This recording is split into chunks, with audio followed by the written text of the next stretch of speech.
नमः शिवाय। आप सभी को प्रणाम। आज की जो चर्चा है वो रत्नों को लेकर के है। रत्न यानी कि स्टोन्स।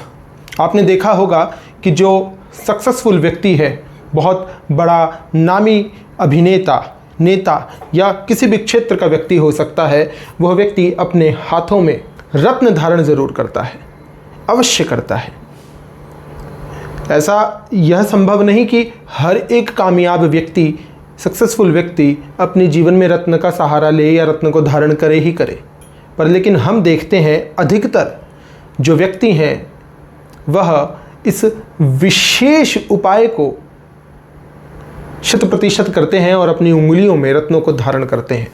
आज उसी चर्चा को लेकर के आपके समक्ष में आया हूं कि रत्नों को कब, क्यों और कैसे धारण करना चाहिए और रत्नों को कब, क्यों और कैसे धारण नहीं करना चाहिए। यह रत्न आपके जीवन में कैसे आपको महाविख्याता, विद्वान, प्रसिद्ध व्यक्ति बना सकते हैं, महाधनाढ्य व्यक्ति बना सकते हैं।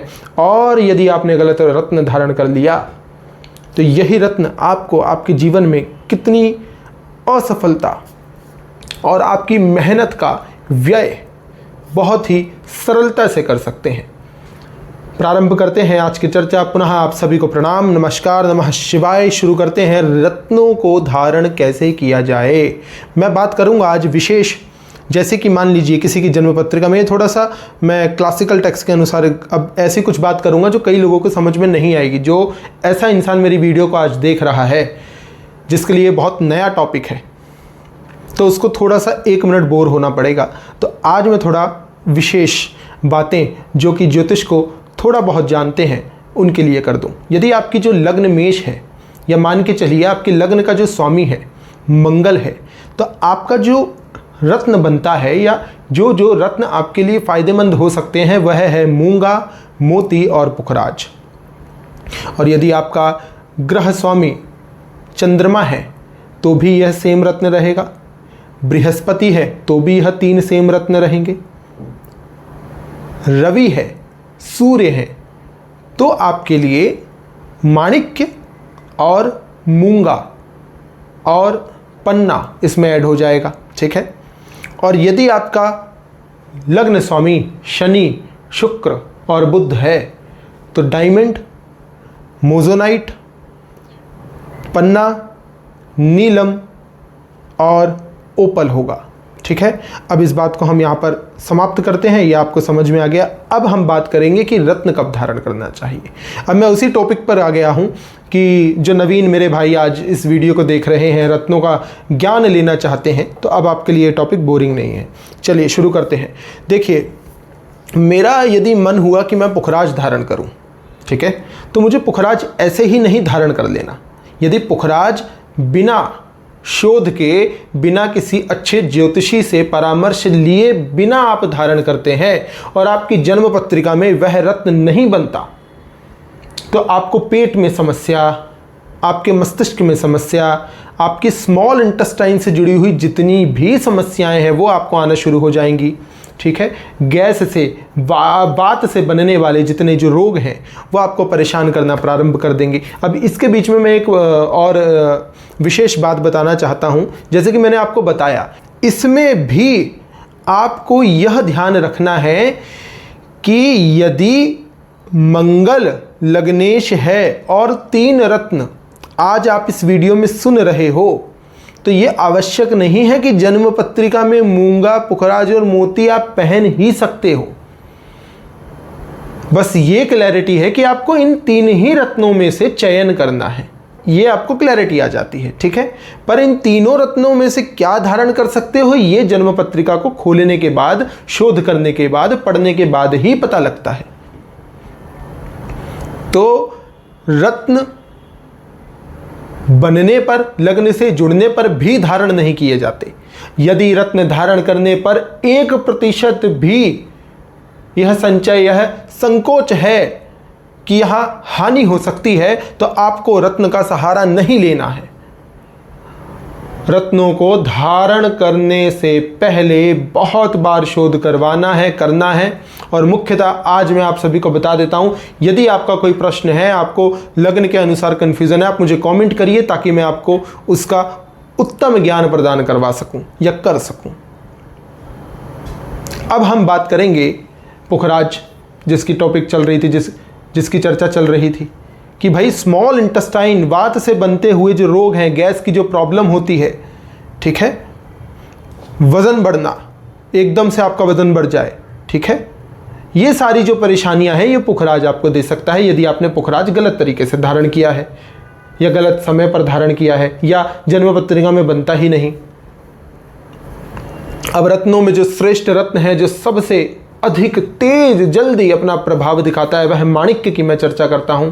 यदि आपने माणिक्य गलत समय पर गलत गाइडेंस में धारण किया या अपने मन से स्वतः ही आपने धारण कर लिया तो आपके जीवन में मान सम्मान में कमी, झूठे लालछन लगना, ठीक है, और अधिकतर ऐसा पाया जाता है कि जो जुड़ा हुआ धन है या जिस कुल के आप कुल दीपक या बड़े पुत्र बनते हैं, भाई बनते हैं, उनसे जुड़े हुए जो संबंधी हैं, आपसे जुड़े हुए जो संबंधी हैं, इनके जीवन में भी अहित होने लग जाएगा और इनको भी परेशानी आ जाएगी। अब मान के चलिए ना, यदि आपके ऊपर झूठे आरोप लगे, लालछन लगा, एक एग्जाम्पल ही दे रहा हूँ, तो परिवार भी उसके साथ लपेटा जाएगा, परिवार के ऊपर भी वो संकट आया, है ना।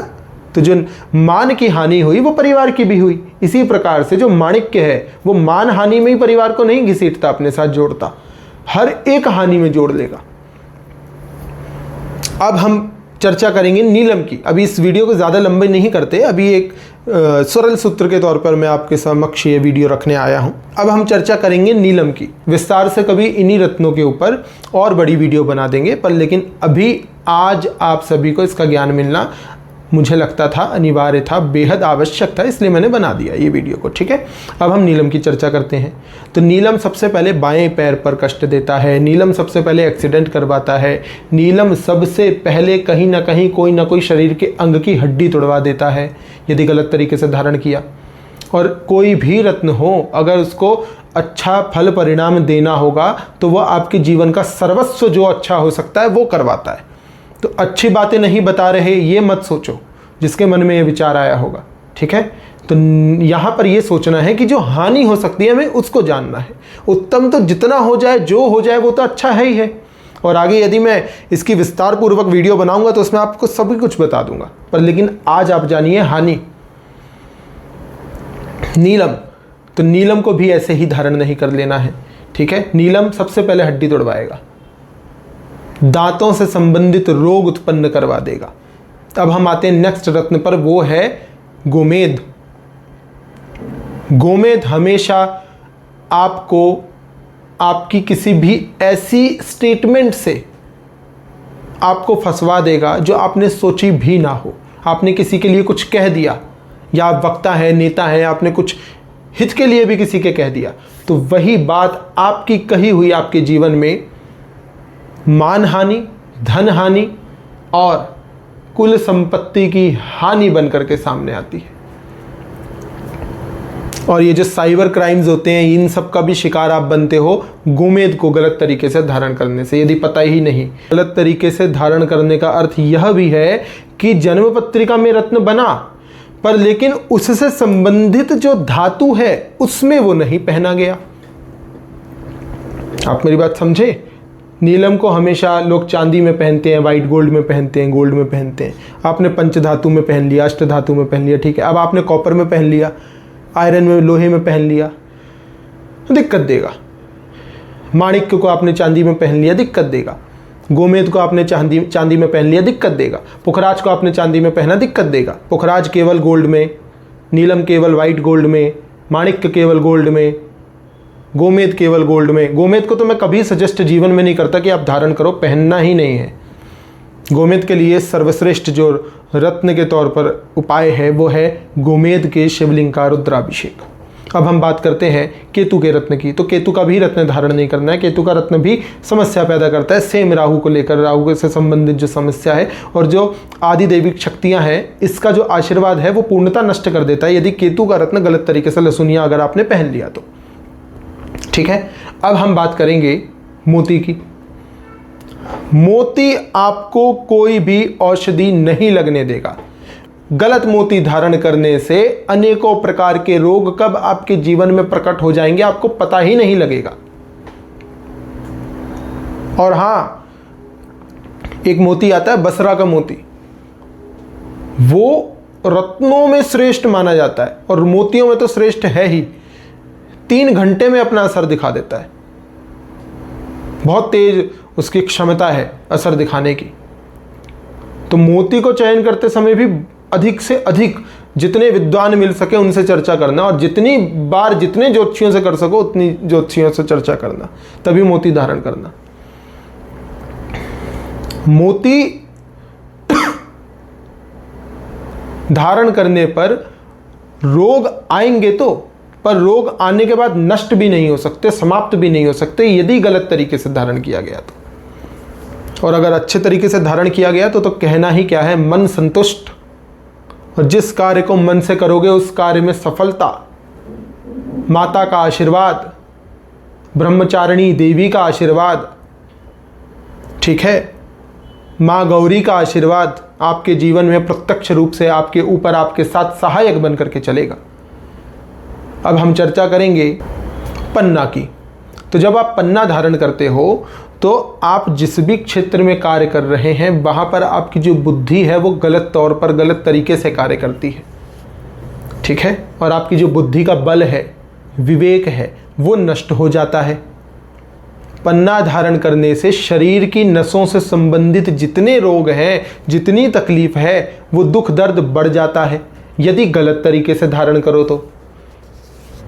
और अगर सही तरीके से धारण किया गया, गोल्ड में ही पहना गया, इसकी धातु सोना है, इसमें ही पहना गया, तो कहना ही क्या है। जीवन में जितनी लग्जरी है वो बुध अपने से जोड़ता है, वो शुक्र अपने से जोड़ता है। तो पन्ना और ओपल, डायमंड, शुक्र के जो रत्न हैं, इनको सही तरीके से धारण किया गया तो ना चाहते हुए भी जीवन में लग्जरी आएगी ही आएगी। जीवन को एक श्रेष्ठ पूर्ण धनाढ्य की तरह जीवित रह करके जीना पड़ेगा ही पड़ेगा। और यदि ये दोनों ही रत्न गलत धातु, गलत तरीके और मन से पहन लिए और कुंडली में ना बने तो इसका विपरीत हो जाएगा। कितने भी विद्वान हो जाओ, कितने भी अमीर हो जाओ, कितने भी खानदानी रईस परिवार में जन्म ले लो, दरिद्रता आएगी, लोग आपकी तरफ देखते ही रुष्ट हो जाएंगे, जीवन की प्राप्त होने वाली सफलता पहले ही असफलता में परिवर्तित हो जाएगी।